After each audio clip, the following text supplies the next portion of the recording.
What's going on, everyone? Jeremy here from The Quartering with a bit of an unplugged video here on the weekend. I like to give my editors some time off, and I suppose a weekend would be that time. Please, if you are enjoying the videos, always remember to leave a like and leave a comment on them. And if you really, really like them, consider sharing them. I've been looking back a lot at the future of YouTube, and I don't think it's bright for standard creators. And so getting my audience involved is really the only tool I have to fight back against it. Now on to the video topic. Mandalorian stuck the landing yesterday with its first season finale, and Twitter was abuzz with praise. Very little negative feedback going on around the show. In fact, in contrast, right now there is a slew of articles about toxic Star Wars fandom because reasons, and you just don't see it going on with The Mandalorian, which is curious.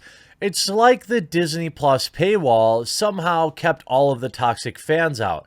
Or perhaps more likely, the exact same fans are watching both shows, but when you put together a good product, you don't need the shill media to run interference for you. And that's exactly what it is, in my opinion. When you see the deluge of negative articles about fandoms, whether it's Star Wars, Ghostbusters, video games, it doesn't matter. It always appears that the media is running, at least to me, that they're running some type of interference for a bad product. If you look at The Mandalorian, with just 10 critic ratings, which just seems so weird to me, they must not have updated this, but it's at a 94 and a 93%. And you don't see a lot of toxic Star Wars fans articles. In fact, The Mandalorian proves that Star Wars fans are not inherently toxic. But then when we look at The Rise of Skywalker, well, shocking, you might be shocked to see that it's still at 86% audience score, but with a 55% critic score. And the number of articles about the toxic Star Wars fan is in the triple digits that have been released in the past 30 days. Now, is it more likely that Star Wars fans, of the toxic variety, are only watching the movies and not watching The Mandalorian? Or is it more likely that media is running interference for a bad product? We saw this with The Last Jedi. While many people enjoyed The Last Jedi, many people did not. Thus, the toxic fan. The Rise of Skywalker. Clearly, many people enjoyed the film. Not many people. Also, a large group of people didn't. Hence, the fans are toxic. People didn't like Ghostbusters 2016. Toxic fans. Anytime you have a piece of modern, whether it's cinema, television, music, video games, it's so easy to discount criticism as toxic, and that's the narrative that the media uses. And on top of that, we look at things like Rotten Tomatoes running interference. We look at more and more subversive techniques used by Disney and by television and YouTube. Look how hard it is to find regular creators' videos on Star Wars these days, or anything current news. And that's not just stuff that would be on Fox News or something like that, or CNN. It's stuff that is breaking in pop culture. I would say that the stagnation in this space is very real and palatable, and I think that's part of a greater movement by YouTube to protect brands. When we look at The Mandalorian, I think that it disproves that fans are inherently toxic, and then it also proves that narrative about them is BS. We look at The Hollywood Reporter, how The Mandalorian found the future of Star Wars. By the end of the first season, Disney Plus series had taken what it needed from pre-existing lore to create something that was once new and well-worn. As Star Wars, The Rise of Skywalker closes off one chapter of Star Wars, the conclusion of the first season of The Mandalorian, an official announcement of the second, serves an important purpose, showing just how to build out a new area of the galaxy far, far away to explore without losing old fans. Shocking. The Mandalorian proves that it is possible to please both new and old fans. This narrative that it's just this impossible task and that some section of the fandom is just quote unquote toxic all the time is absurd and wrong. When you look at the fact of the matter is this. Yes, there are idiots on both sides. So I'm talking about the people that will just automatically hate any new Star Wars movie and give it a 0 out of 10. I don't think that that's being reasonable.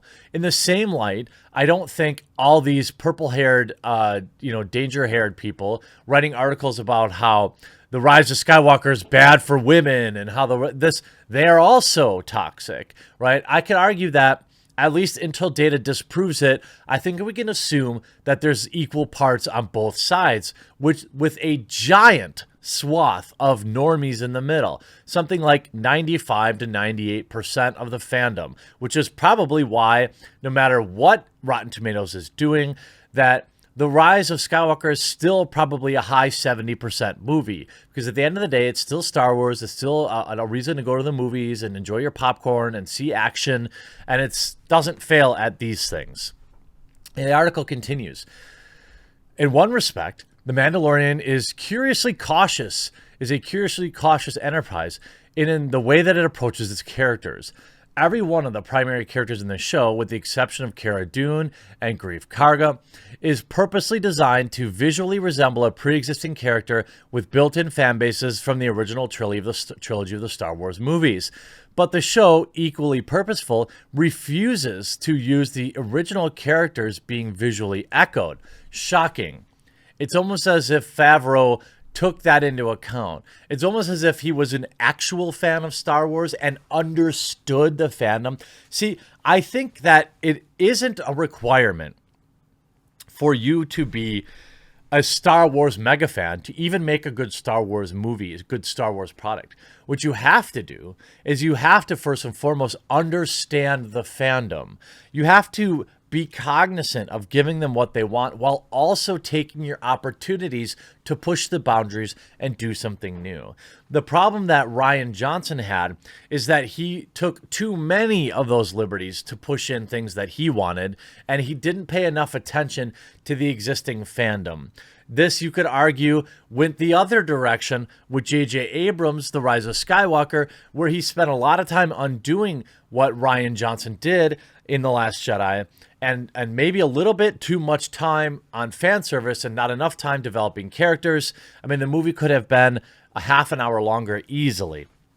Now, it's a way to take advantage of audience nostalgia without risking anything. If fans don't like the treatment of IG-11, so what? It's not actually IG-88 from The Empire Strikes Back. If they're not into The Mandalorian himself, at least that's not a memory of Boba Fett that's being disgraced. For those involved in the show, it's a win-win proposition. All the benefit of the, hey, I had that action figure with the original plausible deniability required against accusations of ruining someone's childhood. So, the article words this as if it is a bad thing. There's more to this approach than the most cynical reading. However, not least of which is the aesthetic cloning of pre-existing characters for new creations allows for a repopulation of the fictional galaxy in a way that's immediately accepted by fans. After all, they write visually because they're already familiar and automatically believable. If there's an IG-88, it doesn't follow that there's an IG-87 and other IG models. Why shouldn't we see other Mandalorian stormtroopers or even Ergonauts running around the galaxy? And while, those characters are in the foreground, the idea is that concepts can get quietly rooted in the background. The Mandalorian introduces a number of planets, aliens, and the Mudhorn, the concepts we knew for the first time and expanded upon others barely explored previously. Who knew The Jawas liked eggs before this. Using the familiar as camouflage, The Mandalorian quietly established new elements of the Star Wars mythology under the radar, ready to be picked up and expanded at a later date. Now, this is written as if it's kind of a nefarious, dirty tactic, but I don't view it that way at all. Because at the end of the day, if the audience is pleased with the product, you've done your job. I don't buy this elitist attitude where they're like, well, I'm going to just do what I want to do. I like creating division, like Rian Johnson says. I don't think that that's your job. I think it's your job to give the fans what they want, but part of that is also giving them something they didn't know they wanted. But you've got to be smart about it. You've got to understand the source material. You've got to understand the fandom. And there are unending articles now. The Mandalorian shows why Star Wars should be smaller. And we don't just mean Baby Yoda. We can see Jon Favreau announces Mandalorian Season 2 release on Disney Plus and teases new character. All these articles are positive. The Mandalorian, not The Rise of Skywalker, is the future of Star Wars. The Mandalorian finale opens with nearly 3 minutes of stormtroopers just hanging out. Not important stormtroopers with secret backstories or hidden powers, mind you, just a couple of bored, faceless nobodies, chatting about the downsides of working for an organization where commanders regularly end their own men and showing off that famously terrible stormtrooper aim. If not for one of the scouts periodically smacking a certain alien baby concealed in a bag, you'd think you were watching a Saturday Night Live sketch. Now, I know the director of the final episode, well known for his work on, for example, Thor Ragnarok, likes to inject a bit of comedy, but most of the comedy in this show, which I normally don't love, it played off okay. It was right up on the edge for me, but there's enough seriousness, there's enough actual stakes in the finale to make it excellent. Now, would I suggest you run out and pay money for Disney Plus? Well, I would never do that. But if you have a Verizon phone, you have it for free. Maybe you know somebody who has a Disney Plus account that might be okay to add you.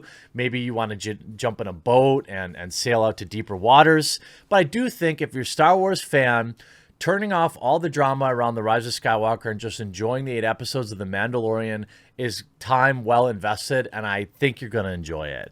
Good job on this show to everyone involved, and it proves that Star Wars isn't a lost cause. I hope you enjoyed this video. We'll talk to you again real soon.